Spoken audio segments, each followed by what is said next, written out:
This passage is about tea DNA in tea leaves. Very interesting article. Normally, science and technology articles are easier to read, but there's a lot of information given in the passage. So, for the questions, if the questions are direct questions based on information given in the passage, a good idea to go back to the passage, refer to the relevant portion of the passage, and answer the questions. If you rely on your imperfect memory of what you read, always remember you read the passage once quickly but thoroughly. Try to understand the organization of ideas, what happened, what the author mentioned first, what did he mention next, what did he mention next. Once you do that, you don't try to remember every fact, every sentence, every word written in the passage. So if there is a question on what did the author mean by this, how many species, what DNA did to that, or what plant was used for the experiment, there were 2-3 plants named. So some other plant was named in some other connection. Then you should not rely on your imperfect memory and say, yeah, I think he meant mint leaves or whatever and mark it. You have to go back to the passage, go back to the relevant part of the passage, look at the numbers, make sure the numbers are right. Look at the names and make sure the answer option you're marking is the right one, right? Okay, let's quickly look at the passage. So he basically says that a team of scientists has discovered a new way to uncover some of the interactions between plants and animals. How did they do that? They bought teas and herbs from a grocery store and tested the dried and packaged leaves for minute remnants of DNA, a method called environmental DNA or eDNA analysis. So a group of scientists wanted to see the interaction between plants and animals, and they found a novel way to find out this interaction. What did they do? They collected teas and herbs, packaged teas and herbs from stores, they got it, and then they did what is called an eDNA analysis or environmental DNA. They checked it for environmental DNA. What did the team find? The team found traces of more than 1200 different arthropod species.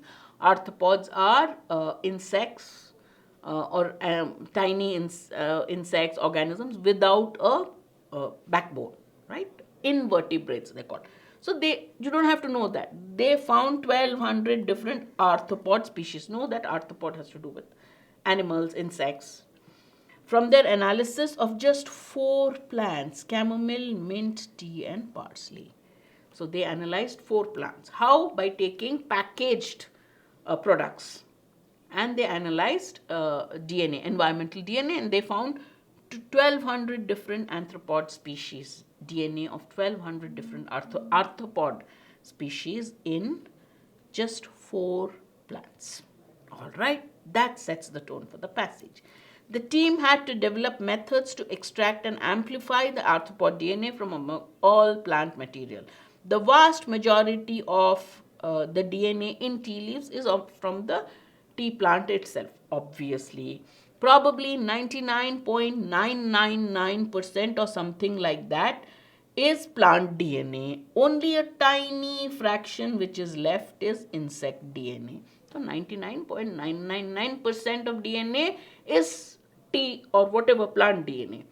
The small 0.001% that is left is the animal DNA, which of course is good, because when you drink tea, you don't want to think that you're drinking insects. He adds that even a minute presence of arthropod DNA is a good sign that the tea isn't dripping with pesticides. My brother works in the same field, and he says, I go to buy brinjals from the market, aubergines, eggplant, whatever you call it.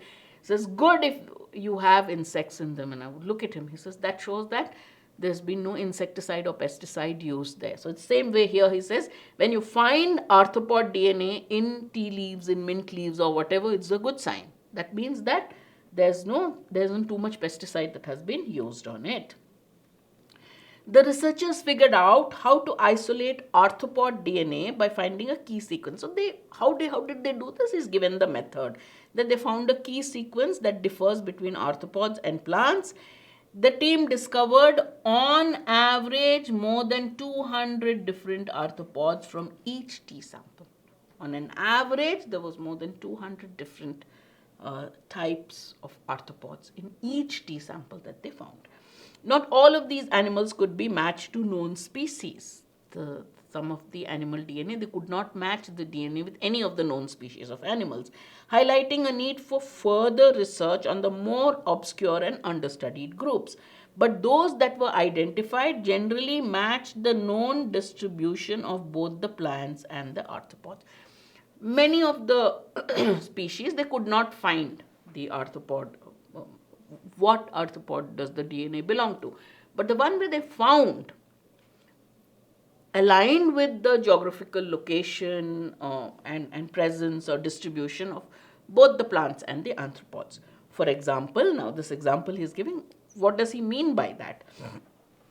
Mint tea contained DNA from insects found in the peppermint growing in the Pacific Northwest region of the United States. So they found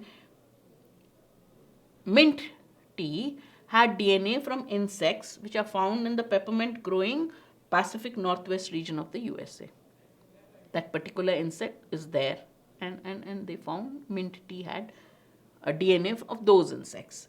Whereas green tea contained DNA from insects native to East Asia. All right, next. Being able to analyze eDNA from commercial teas could make it easier to collect data on insects from around the world. So when you find tests, you find which insect's DNA is there. It will also tell you more about insects around the world. Oh, this is found here. So this insect must be thriving in that particular region, right? According to Eva, a molecular ecologist who was not involved in this study, a common problem in many DNA studies is the limited volume of samples that can be obtained by a small team of researchers. Now she's told the findings of the research, told the advantages of the result. Now to come to the problems. She says one of the problems is you have a small number of researchers. So how do they find so many samples? So the samples they can collect will be only a limited volume, right? Because how many samples can they collect? A small team of researchers. Using commercially produced teas and herbs circumvents this issue. It nicely solves this problem by going around it. It finds a solution to the problem by taking advantage of the existing infrastructure for harvesting, drying and transporting plant material. Tea is collected for commercial use. Tea is collected from different sources, harvested, done everything. So what does the researcher has to do? His problem of collecting samples is taken care of by just buying the commercially produced tea, the packaged version. You could even say that sampling has been done to some degree unwittingly by these companies that have produced those products. So companies will source products from different parts of the world. And so they've got a very nice representative sample. They'll get the best from every different part of the world. So by buying that tea, the researchers' problem of collecting samples from different parts of the world has been solved. So the problem of sampling, because sampling has already been done by the commercial producers of tea or mint or whatever. Analyzing the arthropod DNA from the tea leaves or other dried plant material could help scientists track the spread of insects that are considered pests. Now, another advantage, so this is the problem, they have the problem of sampling, and he has told you how they have overcome the problem of sampling. Second one is, what is the other advantage? One advantage, they said, you will know which insects grow where and their distribution. The second thing is, another advantage is it will keep track by knowing, okay, this insect DNA has been found in this tea which grows in this area. They also will track the spread of insects that are considered pests. Which insects are considered pests? Ones which cause harm, right? A pest is a harmful insect. Insects are often inadvertently, involuntarily, by mistake, accidentally transported around the world, catching a ride in cargo ships, potted plants or firewood. So when you carry a potted plant, by mistake you carry an insect also from one place to another. Or cargo ships, right? There may be an insect on a ship, and when the ship goes from one place to another, the insect is also traveling along with it. Some species relocates, while most won't survive the trip, some species relocate successfully and go on to wreak havoc on forests or crops. Many of these insects which are transported accidentally from one place to another don't survive. But some do, and when they do, they go to that new place and they cause destruction and devastation and those wreak havoc. They cause a lot of problems to the plants and forests and crops in that area.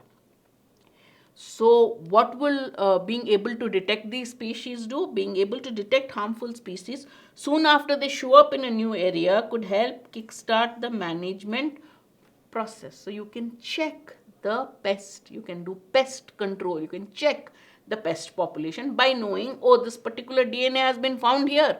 That means they've just managed to reach that place. So, let's control, let's manage so that the problem doesn't go out of hand. All of the following are true as per the passage except. That means one of the sentences is false, out of scope of the passage, or irrelevant. Either it contradicts what has been said in the passage or is irrelevant. Which one is that? Some insect species can be harmful for a plant while some are not. True. There are some insect species which are harmful that are called pests. That means not all insects are pests. So A can be inferred or is true according to the passage.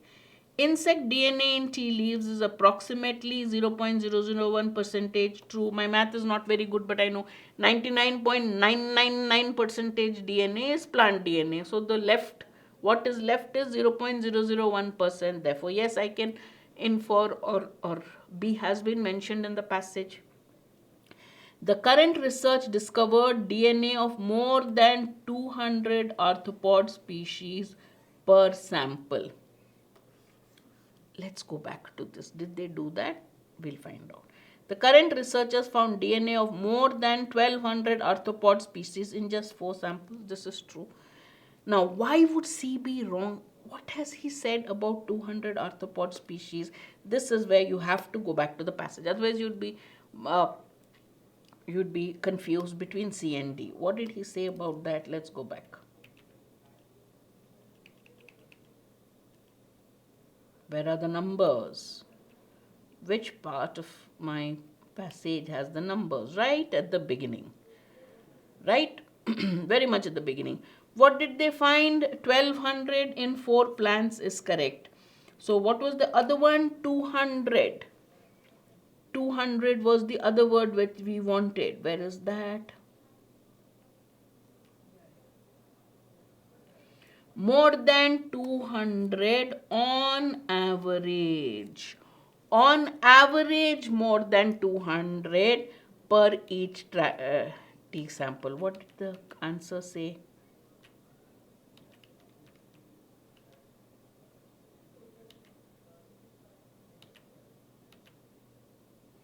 The answer said more than 200 per sample. On an average means some had lower, some had more. So the average worked out to be 200. Does not mean every sample had 200. Correct? So C is our answer. For this you have to go back, read the passage, read the relevant part of the passage, and then you have your answer. Clear?